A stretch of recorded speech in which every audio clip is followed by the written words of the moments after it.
Welcome to Weekly Digest, where we highlight the works of ministers of government as they push the administration's development agenda.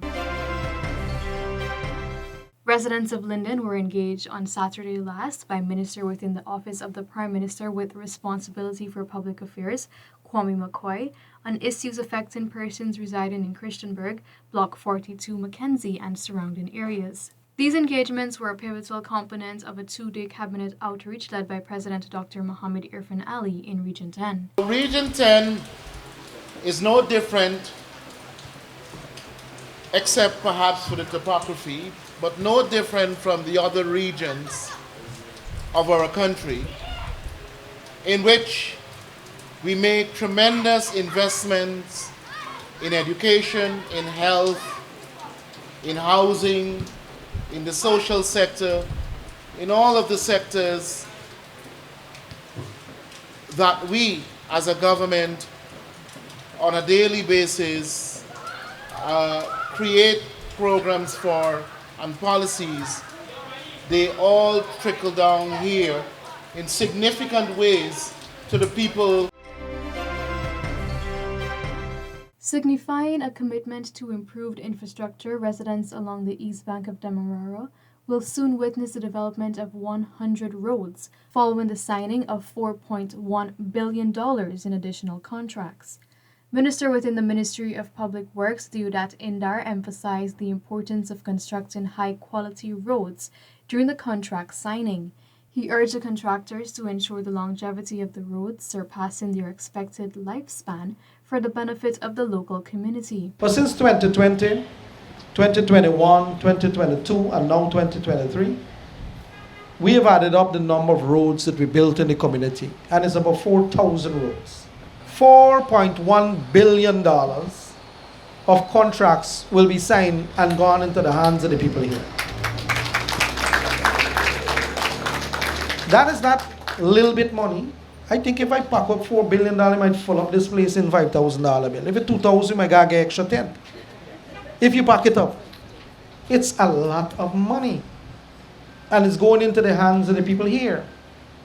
And it's taxpayers' money, so treat it with care. A total of 35 persons are now qualified in various aviation disciplines after graduating from the Civil Aviation Training School.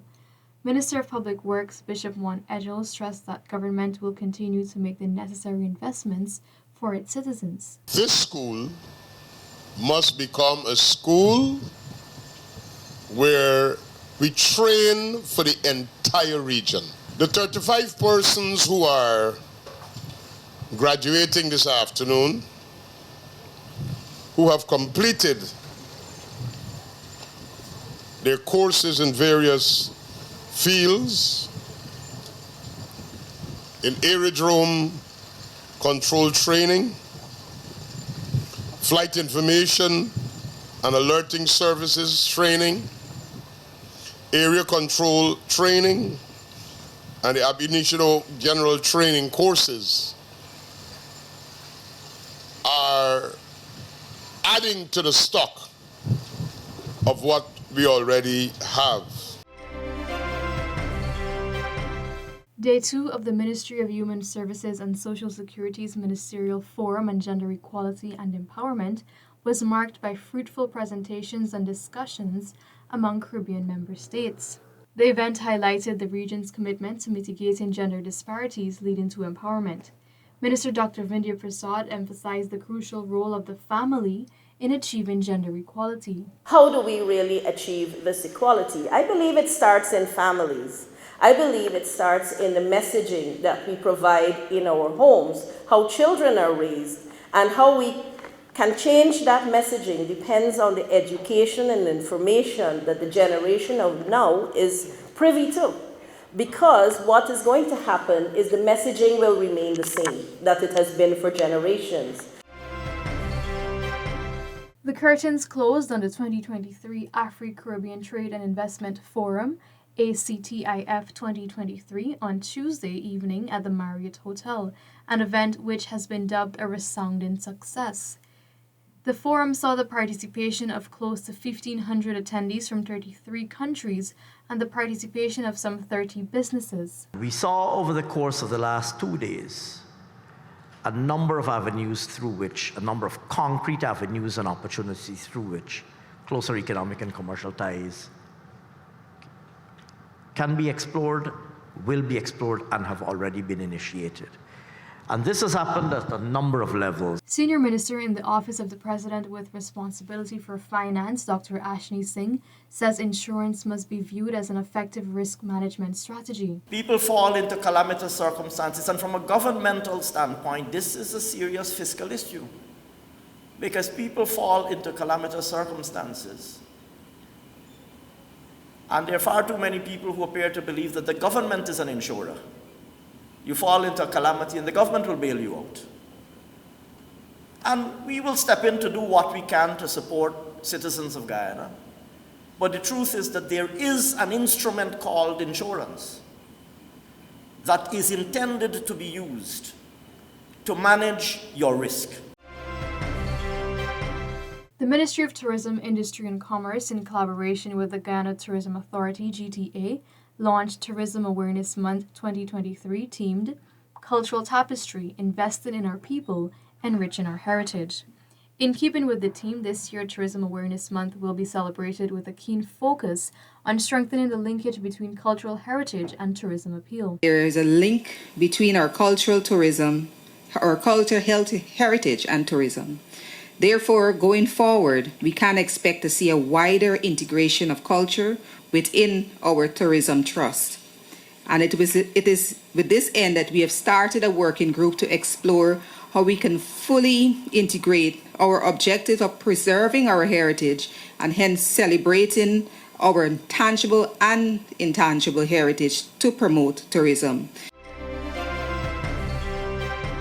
Residents of 7 Miles Branch Road and surrounding communities in the Moruga sub-region of Region 1 will soon be provided with potable water with the drilling of a well. $15 million will be expended to drill a new well and install a new water supply network in the areas. The new water system will be operational by the end of 2023. And we will connect all the pipes to the household by the end of the month. We have started the drilling and we need another 2 weeks to develop it and so forth.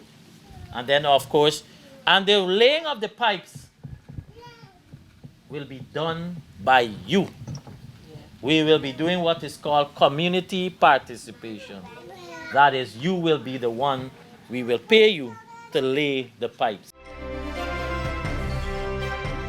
A 3-day Trainer of Trainers workshop on the HEARTS technical package has been completed, where health professionals worked collectively to develop an effective surveillance and reporting system for the HEARTS program. So I want the team from the chronic disease unit to work with you to develop that stronger surveillance system, because I would like to see every month the stats of how this is being implemented and what is happening with our patients. Over 40,000 persons living in Diamond and surrounding areas will now get easier access to primary healthcare services with the commissioning of the $120 million Diamond Health Center.